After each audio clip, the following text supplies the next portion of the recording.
Welcome guys to my channel and welcome all my fellow yappers. This is your girl Nia the Yapper and we are back with another Love Island review. This time we are doing episode 31. I will say this episode was so great. I loved how light and fun it was. I really loved the challenge that they did in this episode, and it was just really fun. I had so many laughs, I had so many smiles during this episode, and I'm so excited to review it. I'm not gonna lie, I am so excited to review this episode. So we're gonna jump right on in. As I said again, we're reviewing episode 31 of Love Island on season 7, and so we enter in with Alandria and Huda talking about the recoupling that Alandria had with Nick. And so Alandria kind of says that she's really excited to have this and start this connection with Nick, and that she can finally do this in a more freely way, with no distractions, because you know she was coupled up with Taylor, and then out of respect of Sierra being there, she has decided to kind of say, hey, let me go ahead and try to explore this now that I can be able to do this on my own without so many people being there. So then Huda asks, like, you know, Alandria, is she attracted to Nick? And Alandria's like, of course, duh. And truthfully, like, because of how everyone is, you know, everyone's like, you know, I mean, I didn't really think she found him attractive solely based on how she reacted the first time they got coupled up together due to them both getting kicked off the island. But now that like everyone is kind of reacting to it and kind of seeing certain things, I'm kind of starting to see that like a lot of people really are rooting for them, not only as the Nick and Alandria fans offline, but a lot of people in this episode are rooting for Nick and Alandria in here as if it's been like a long time coming. So you know, she just says that, you know, it started off, you know, Alandria saying it started off platonic, and she's just hoping to finally, it will build, you know, romantically. Next, we have Iris and Pepe.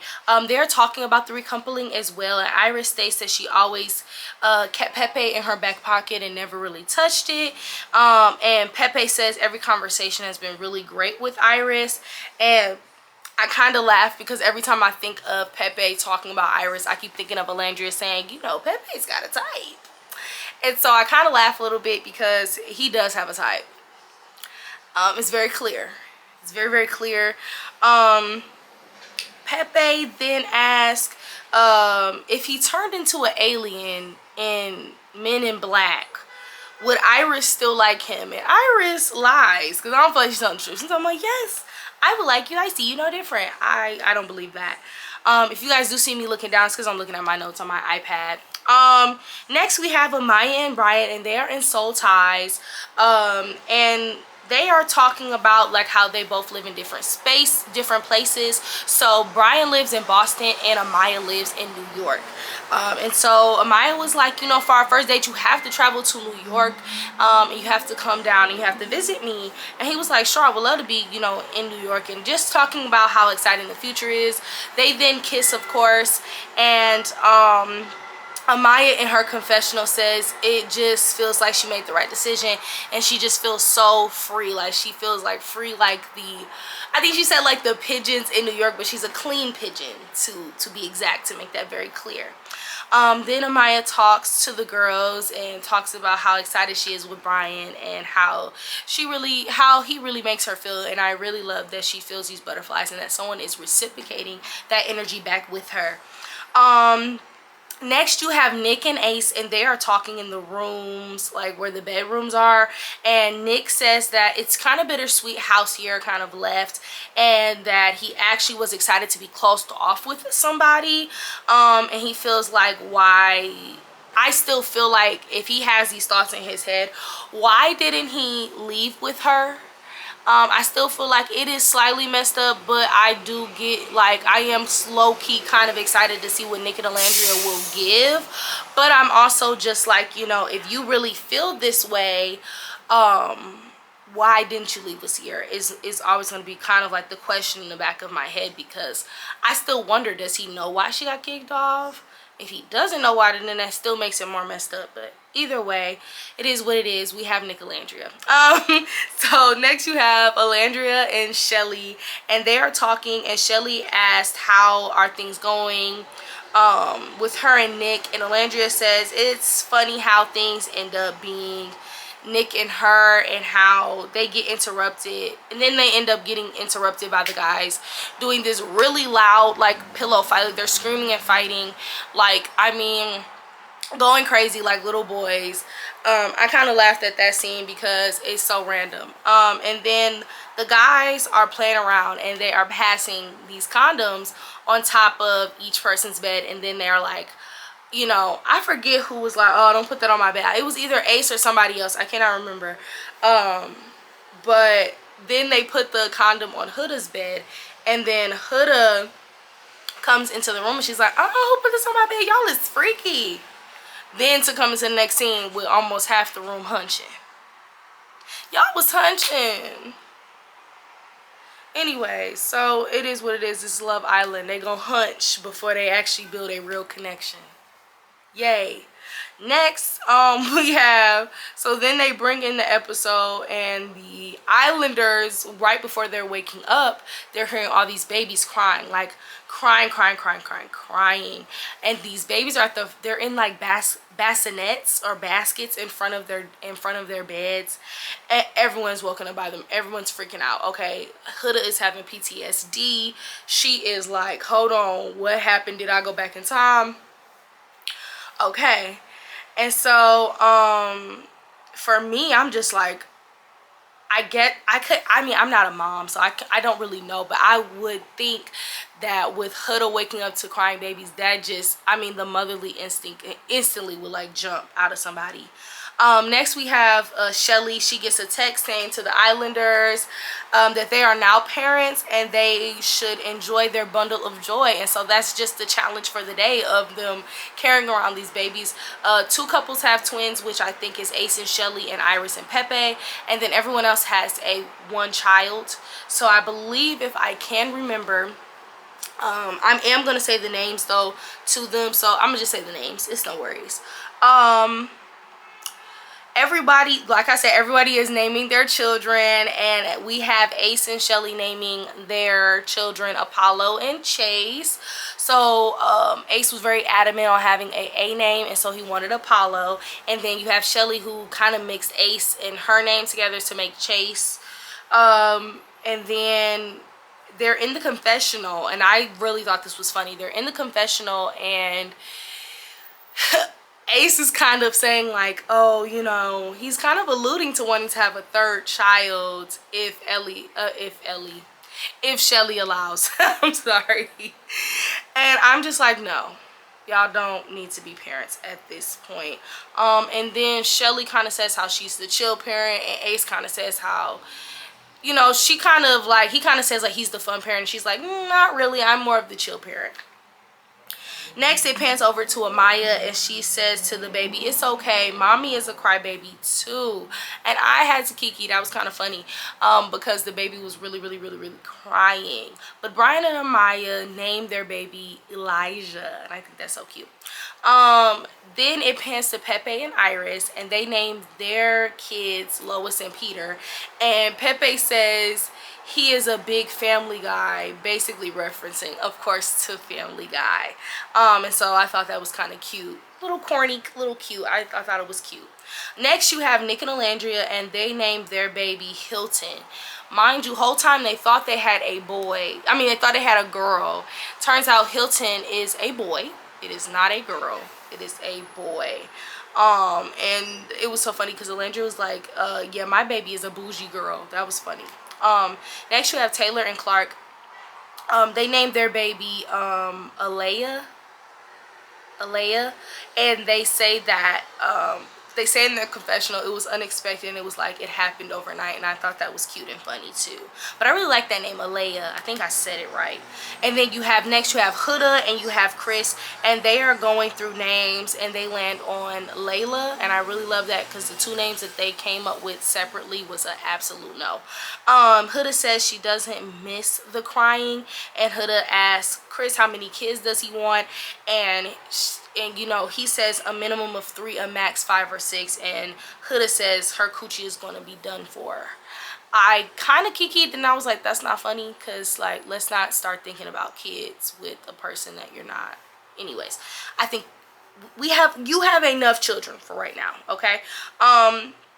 Now you have Ace and Taylor judging all of the Islanders on how they are parenting, which is kind of ironic for Ace because we know who won the parenting challenge and passed, so that was kind of funny. Judging all the Islanders and their parenting and saying they're unfit. This really made me laugh, especially because Iris and Pepe's baby was on that counter, and I just thought it was so funny and ironic that it was very ironic to me how their baby was on the counter, and then, you know, at the end of the day, they ends up being one of the people that passed. It was just crazy to me. Then we have Alandria and Nick finding out that their baby is actually a boy. This is what I said earlier, and I thought that was so funny. So they renamed the baby Marcel, which is Nick's middle name. I think it's middle name or last name. I cannot remember. I put last name, but I thought I remember him saying middle name. It is what it is. Then you have Chris, Brian, and Amaya, and they are talking across. And as Amaya is talking to Chris and walking over, Chris is like, hey, you're leaving your baby. And she like runs over, and it's so funny. She runs over and she's like, please don't call CPS on me. And I hollered, y'all. That was kind of funny. It really did. It took me, so this is the next scene. This next scene really took me out because all the guys are like sitting there talking about like the fatherhood and how is it to be a father and all these different things. And you got Brian, he's like, it's going well. Then you got Nick showing off the baby's fit, and like, you know, Chris says his job is easy because Huda is already a mom. Which is fair, but I feel like throughout the episode he was given a very tough time. So I don't know how easy it is for you, Chris, but go ahead, sir. But it was just a very funny scene. Like, it was really funny to see the guys like kind of tap into their dadhood a little bit. In a lot of ways, I do feel like this challenge had to do a lot around that scene with you know, Huda telling Nick that she's a mommy and mamacita and all those things. And I think that's where that came from, because they never, I don't remember seeing them do a baby challenge. But that could just be me. In previous seasons, I haven't seen that before, so I don't know. But I've really never watched every season, so I could be wrong. This scene with the guys was hilarious, and I had a kiki. Nick and Ace are talking by the workout area, and Nick was literally killing me how he was describing how Alandria made him feel when they were cuddling the night before. And he was just saying they were cuddling so hard, and Alandria really backed it up on him when they were cuddling. And he just was saying he had these strong flutters, and he said that if she did not stop, he was gonna go crazy. And I was like, whoa, Nick, let's chill out. Sierra has not even left the villa a whole 24 hours yet. Like, please, can we just please, thank you. But this, I will say, this conversation was like one of the highlights of this episode. I thought it was so funny. I felt like it was such like, it was just how giddy he got, how like childlike he got when he was just talking about it. He had so much excitement. And so I know the Nick Alandria fans are eating this up and having a good time. And I'm low-key, I'm not gonna lie, the way he was describing this to Alandria, I low-key was like, I may turn over and be a Nick Alandria fan, but we don't know, we shall see. Huda then announces that Chris will be leading a parent and me yoga session. Chris places the baby down, and Huda has like an entire fit and freaks out. No, don't put her like that. And I'm looking at the screen like, did they put a real baby in there? Like, did they put a real baby on the screen? Because why is you screaming together over a doll, y'all? Come on, be for real. Let's be for real, y'all. Seriously. So she is like freaking out, and then like, I just couldn't understand it. Then in that episode, she was also annoying me because like Chris kind of forgot to mention like, hey, you know, he kind of forgot her on the side when he was asking what do people want to let off, or like, you know, describing the kids, and she felt some type of way. I don't know, she she felt some type of way about that.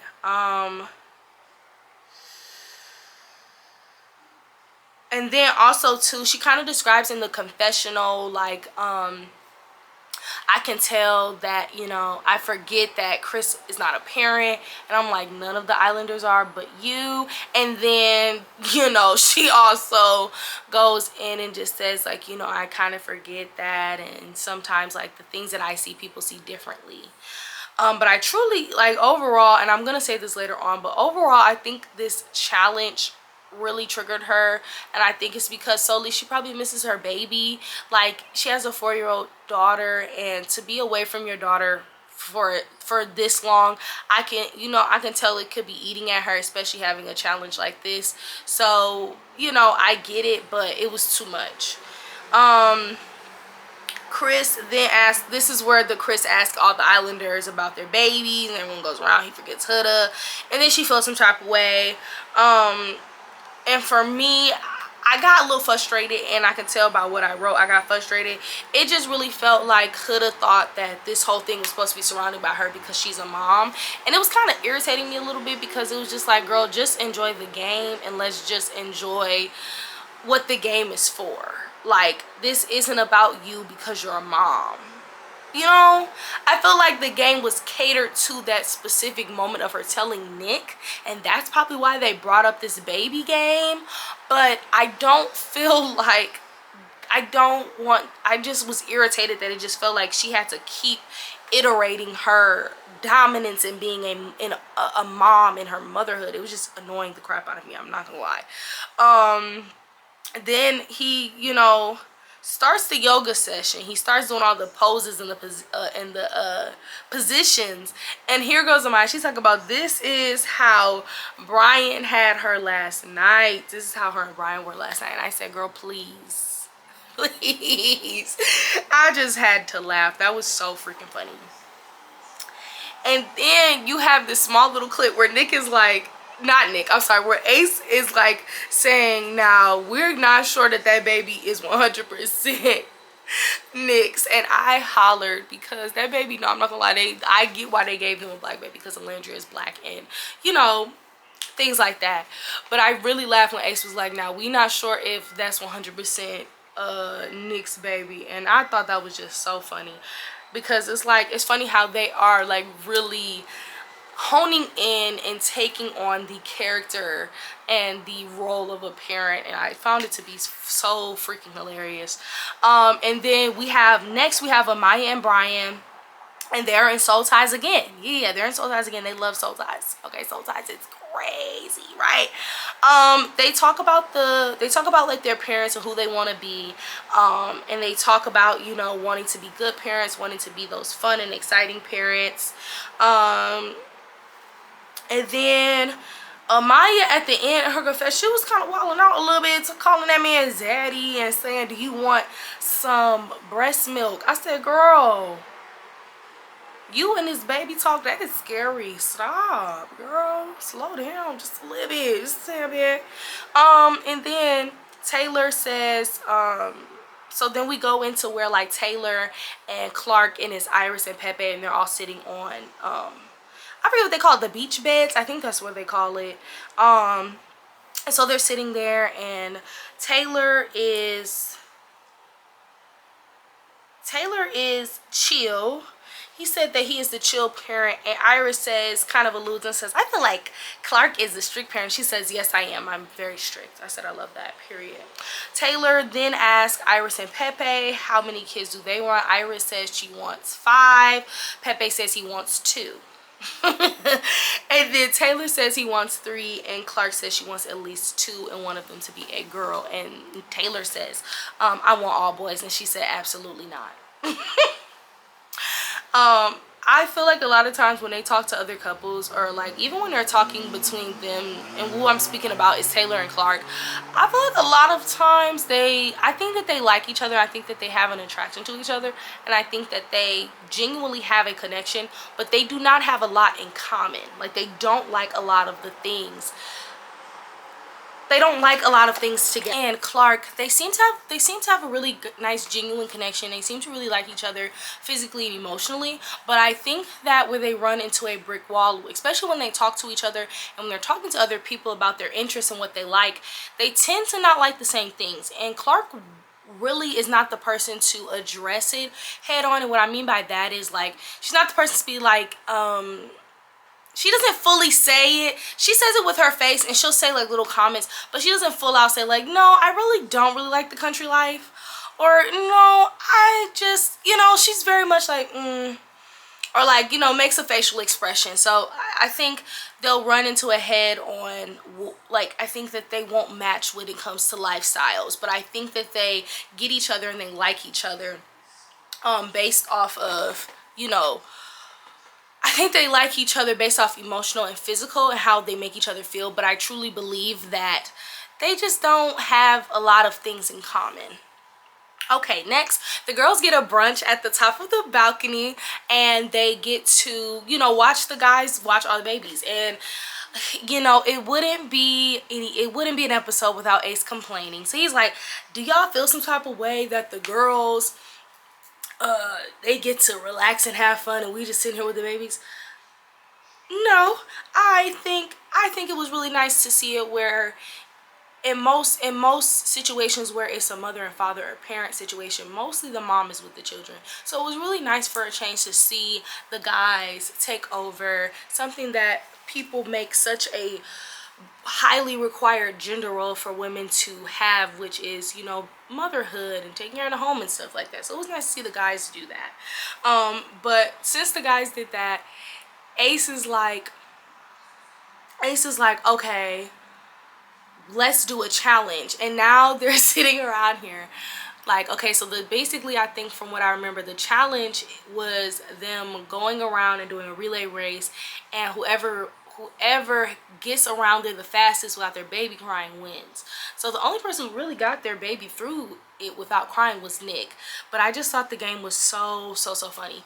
But this is where I also got irritated with Huda again, and I think this is where I really got irritated with her. At first I was like, okay, Huda, we get it, your mom. But this is where I got really irritated with her, because now we're sitting over here and we're yelling at Chris over a balcony over a make-believe doll. A doll that is made to cry, scream, and do all of that. This is the same doll, for those who went to high school, where I didn't go to high school where they had those dolls. My high school couldn't afford that. But the high schools that did, where you were able to bring that real baby home, that $1,200, $1,500 baby home, and it would cry and scream and all this stuff, and kind of teaches a little bit of parenthood and helps with, you know, teen pregnancy and stuff like that. That doll, it was not that serious. Her calling him over there, her saying this, her telling her he needs to do this, why is the baby crying? Girl, I literally thought it was a real child on this set. I said, girl, did she bring her daughter? What's going on? Like, why are we acting like this? It was getting on my nerves. It was getting on my nerves. I was like, Huda, stop. For the love of God, stop. Anyways, so we do that. I mean, at this point, Chris and Huda are talking. Chris is at the bottom, Huda's at the top. I think that she was upset with him for telling her to shut up, and he was like, well, you know, she was being annoying. I mean, I told her to shut up too. I probably wouldn't have told her to just shut up, but that's just my preference. And he kind of says, Chris says in his confessional, you know, Huda is a little bossy, and she always wants to be in control. And Huda just made sure at the end of the conversation, like, hey, I don't like being told to be shut up. And he just said sorry. And I thought that was mature of him, but honestly, I wouldn't have said sorry. That's just me. Because I'm not going to say sorry to somebody who is being annoying and I told you to shut up, and now I have to apologize because you did something to me. You know what I'm saying? That's just weird to me. But anyways, we're going to move on. Next, we have Nick and Alandria. I am not going to lie to you. Nick and Alandria talked a lot this episode. Like, it was hard to keep up a little bit, but I was so intrigued and I liked it. I think this was something for the Nick Alandria fans to kind of eat up and enjoy, right?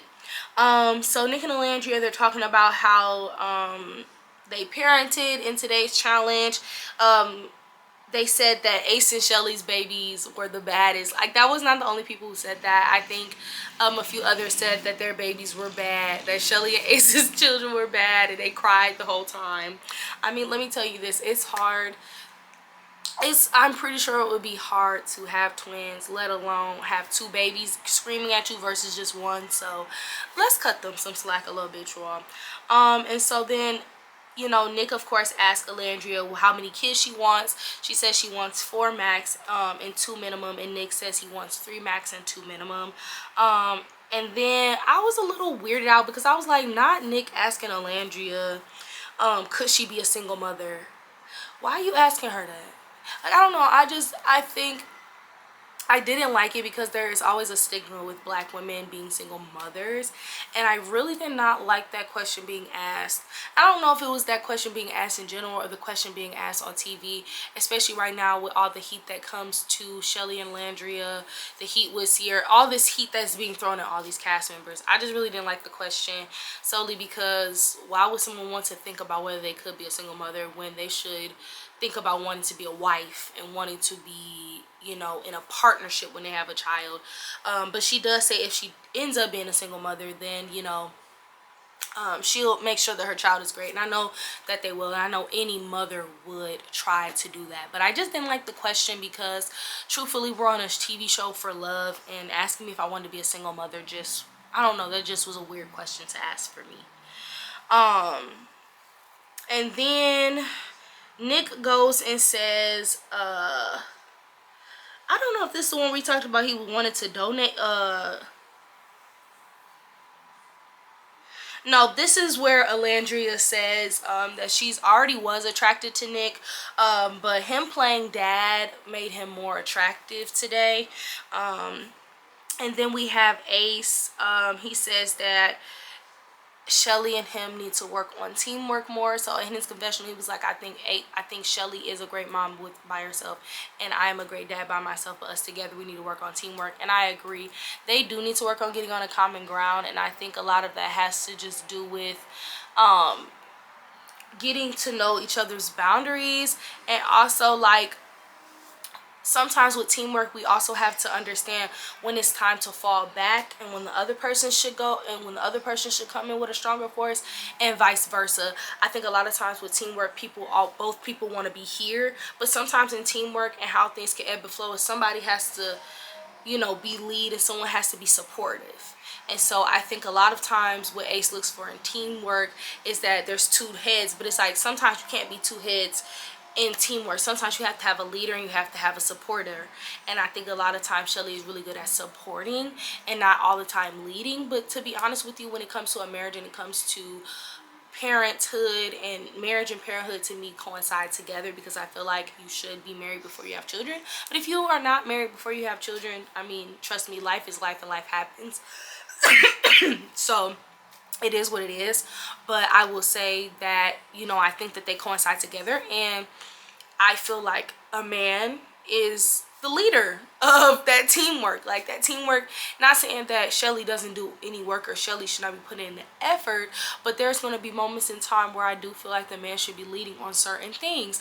But when it comes to parenthood, I feel like, yes, it's going to be moments where the mom leads more and the dad is supportive, and the dad leads more and the mom is supportive. So sometimes when we think of teamwork, I don't think of it always like there's two leaders working together. I sometimes think of there's a leader and there's a supporter that helps the lead, you know, and that's typically that's how it happens anyway with anything when it comes to teamwork. But I digress.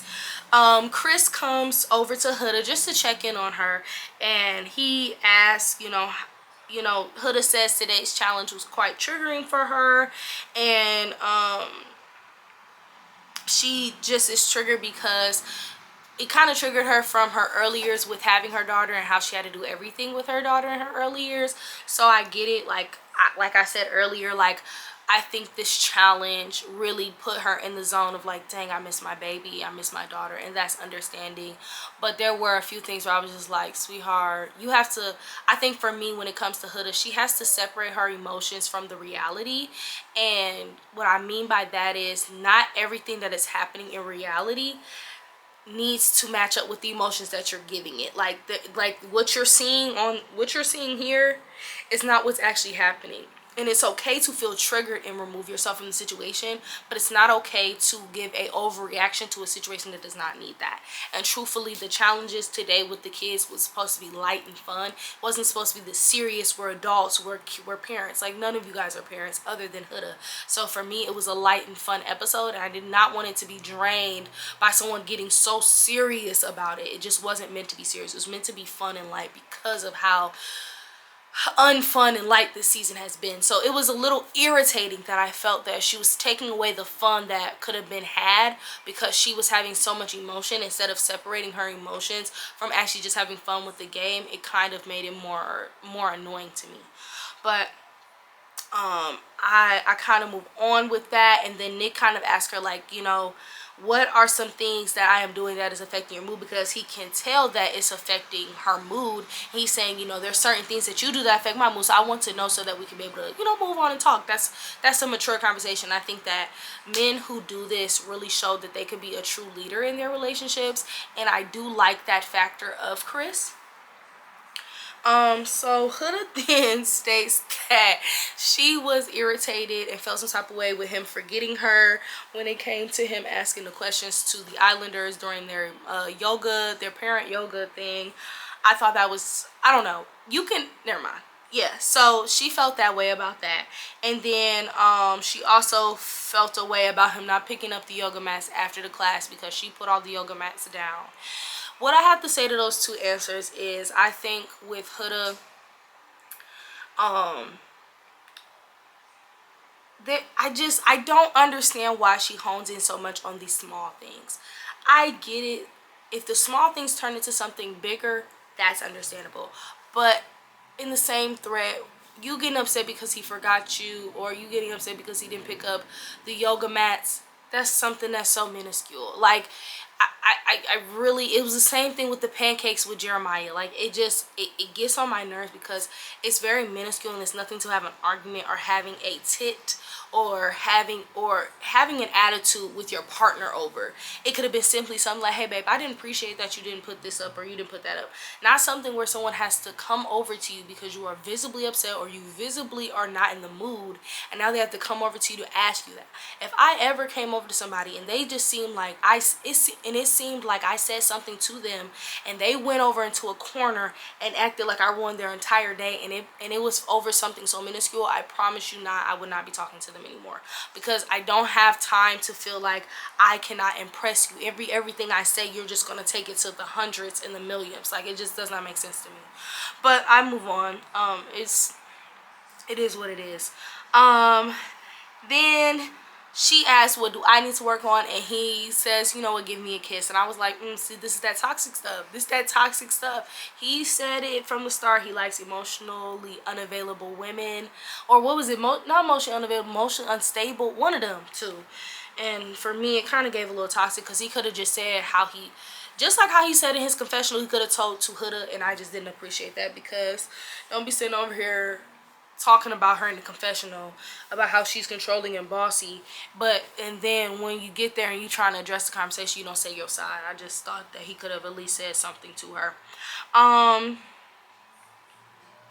Then Huda says, are you trying to make another one, which was, she was referring to a baby. And as I said before, baby, you have enough kids, right? At this moment, we are the same age. You have enough kids. You have enough kids right now. Let's focus on, like how you were saying, finding a guy that is ready to be a parent, wants to be a parent, wants to be your husband. Let's focus on that, because I really truly think Huda deserves a guy who wants to marry her and wants to be with her and have a actual kid. I believe every woman deserves that, whether I find you annoying or not. I don't wish single motherhood, or I don't wish anybody being in a relationship with somebody that they do not like or love and have a child with. I don't wish that on anybody. I really don't. Then everybody takes the little family portraits with their kids, with their little kids that they have, their kids and their dolls. And then the results come in on who parented the best, and the people who came in first, which I'm not gonna lie, I was a tad bit surprised. I thought it would have been Ace and Shelly, or Alandria and Nick. I thought it would have been them two at the top, but we have Taylor and Clark. They ranked in at the top of the parents. And it's funny because I was laughing because I was watching this one review because I love Jessie Woo. I love her. She made me laugh. She was like, Clark ain't hold that baby the entire time. And you know, I peeped and I said, you know what? I did peep she did not hold that baby the entire time. So truthfully, it goes to Taylor. The other couples that passed, it was Iris and Pepe. Was very shocked because them babies was laying on that counter next to that hot stove with that bacon popping, them eggs curtain up. You know what I'm saying? Like, the eggs scrambling, the toast toasting, and the babies is just laying there on the counter, just getting popped with grease and pancakes mix. Like, I mean, okay. Yep, so Iris and Pepe. Huda, the next was Huda and Chris and Nick and Alandria. Huda was freaking out. She was losing her mind when she heard Taylor and Clark. She just knew, I am a mommy, mamacita. She was going to be the #1. Girl, no, absolutely not. But, and then lastly, it was Nick and Alandria. And then the people who failed the challenge was Ace and Shelly and Brian and Amaya. I'm not gonna lie, I was not surprised about Brian and Amaya. Slightly, but not really. But Ace and Shelly, I was definitely surprised. I thought they could have been up. Because, I mean, all that talking Ace was doing, I thought it was funny that he didn't make it into the top with Taylor.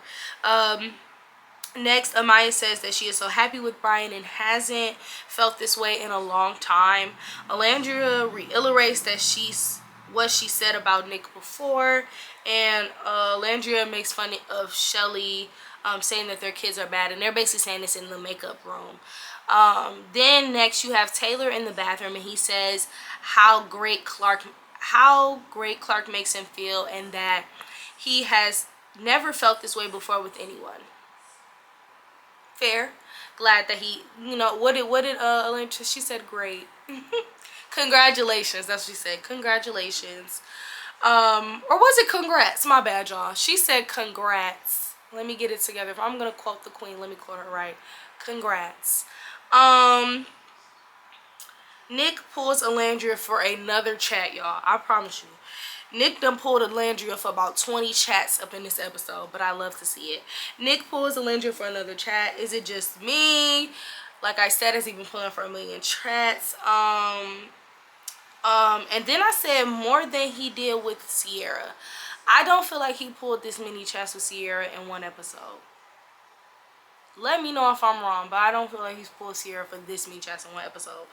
Also, Nick said that he enjoyed the experience so much that he was looking up on ChatGPT about adopting a child and being a single dad with a kid. I said, now the challenge ain't make you feel that. Didn't make, okay. Anyways, he said the challenge made him feel like going on ChatGPT and looking up how to adopt a child. Okay, Nick. Okay. And then said he wanted to be a single dad. Anyways, next, so in this conversation, Nick said that he wants to be the parent that travels with their kids because that's what his parents did with him. His parents took him to Thailand and some other places.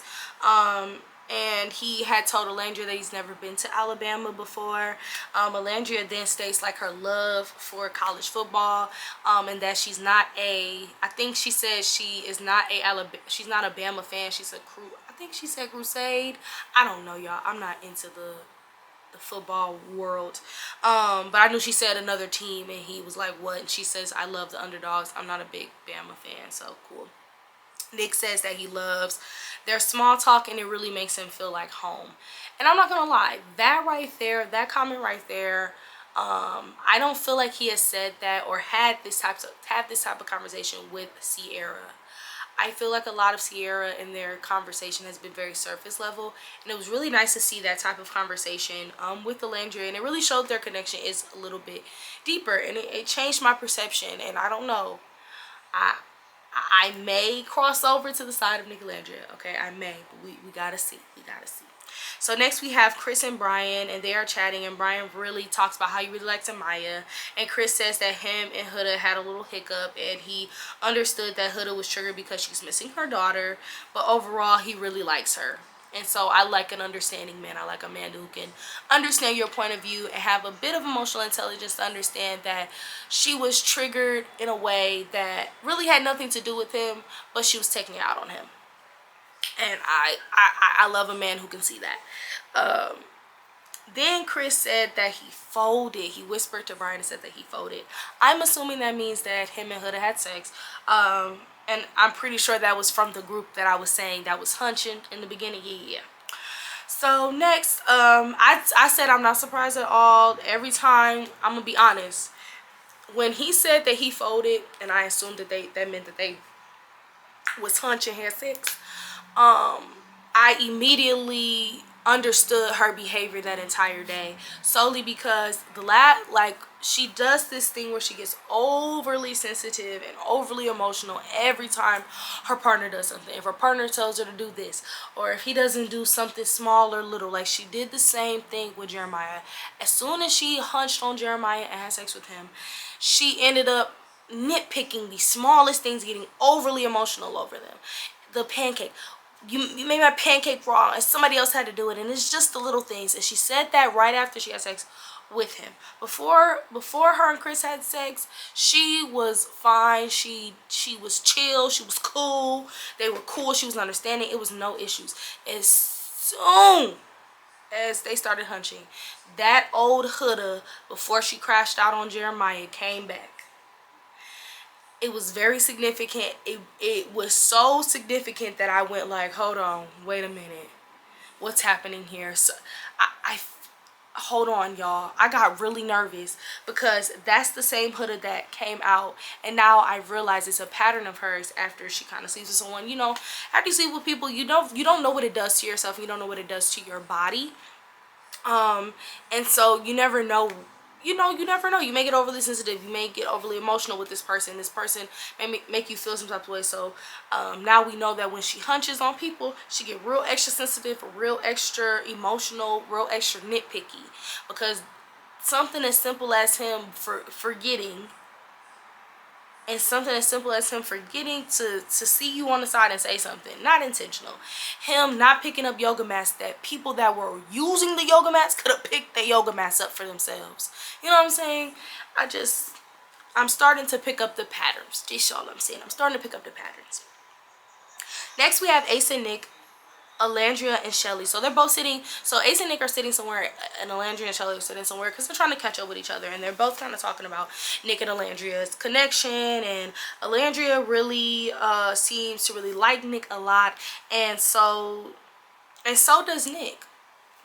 Nick really likes Alandria as well. Ace said that he is so happy for Nick. Alandria said that this is her first time she picked somebody for herself and no one else. Which lets me know she's been wanting to build this connection with Nick for a long time. And also with Ace's excitement, I guess one thing about Ace, we can talk about Ace all we want to, but Ace be peeping stuff, and I'm pretty sure he peeped out like, Nick and Alandria liking each other and seeing that if they could have a good connection. I know Ace peeped that out. But also this also brings up some awareness to my ears too, because Alandria says, this is the first time she picked selfishly. Like, she picked for herself. She didn't pick for anyone else. She didn't pick for a friend. She didn't pick for out of respect for anybody. She picked for her. And that showed me a lot that she really, really stood firm in that wanting to be a girl's girl thing, that it kind of changed her experience to where she wasn't really talking to somebody that she actually really liked and really messed with, which was Nick. And same for Nick, he kind of dealt with something similar too. Yeah, so it definitely did change also what chemistry we saw, because I feel like a lot of their chemistry, we see bits of it, but I'm pretty sure if they were in a relationship or in a unit and in a connection, I think that we would have seen it more. But because I think out of the respect for certain people, they just said, you know what, I'm gonna back off.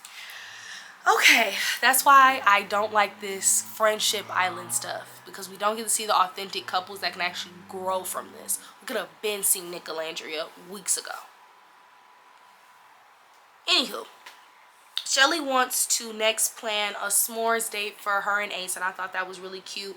Ace said this was extremely sentimental to him. It brought him back so many memories of him as a child with him and his mom and his brothers, and I thought it was really nice, and he really appreciated it. I thought it was a really cute and sweet moment between them two. And then Iris and Pepe are chatting. Iris said that it was cute to see Pepe be so careful with the babies and kind of be a father. And it's one thing about seeing somebody that you are in a relationship with like play with kids, see them interact with children. It brings a whole different attraction to that person, because it's just like, wow, like you're really good with kids. It's like, wow, you can really be a good father, you can really be a good mother. It brings something to a relationship where it's like, oh wow, you're really good with kids. It just, I don't know, for me, I'm the same way. Like if I see a guy interacting with kids and he's just really good with them, I just don't know, I find that person to be 10 times more attractive, because you know, not many people are, you think a lot of people are into kids and love kids. No, not many people do. Not many people have that innateness in themselves to care for kids and like kids and be in tuned and wanting to, you know, interact with children. Not many people are like that. So next you have Pepe, and he just says like how cute Iris is and how he been wanting to kiss her all day, but he didn't want to kiss her in front of the babies. I was hollering. And then, you know, he was just like, you know, I always want to kiss you. And then they kiss, and then, you know, he says how nice her lips are. He says how nice his lips are.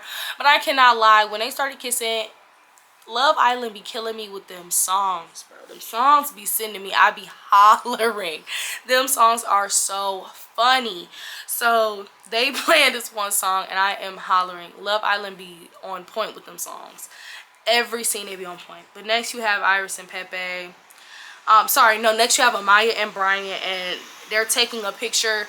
I think Clark is taking the picture from on Amaya's phone, and Amaya gets a text off of her phone, and it says that the hideaway is open and the Islanders must choose one couple to go into the hideaway, and instantaneously everyone says Amaya and Brian, and I was so excited for them. I was just like, yes. I thought it was just the cutest thing, and I was like, yes, I feel like Amaya needed this, because she been wanting it. Okay, she been talking about making babies, popping out kids. She been wanting to hunt since she got this. She wants this, and this is her moment, and she said no one's taking it away from her. So the girls and the guys are so geeked in their own separate places, and Amaya, oh, she sent me out talking about I need to shave my booty crack. I hollered. Oh my god, that was so funny. That was so funny. And then you have the girls in the beauty room chanting. The girls are chanting, eat that cat in the hideaway, eat that kitty in the hideaway. Oh my god, that was really funny. I cannot. Eat that kitty in the hideaway was funny. And the guys had a chant too, but I couldn't get it down. So I just said, y'all seen it. So it was funny. It was really nice. And I really love this for them. And I hope that they enjoyed the hideaway, which is what we'll see in the next episode. And there will also be a couple being eliminated. Who do y'all think is going to be eliminated in this coupling? I'm not sure, but let me know in the comment section down below. Hopefully by this time I can be able to get these videos out. I have been struggling editing, but it is what it is. I wish you guys a blessed day, and I hope that you guys have a happy time. Enjoy watching tonight's episode. Will be episode 32 tonight, and then get y'all a little break on Wednesday. But I wish you guys nothing but the best. Have a blessed day. Bye.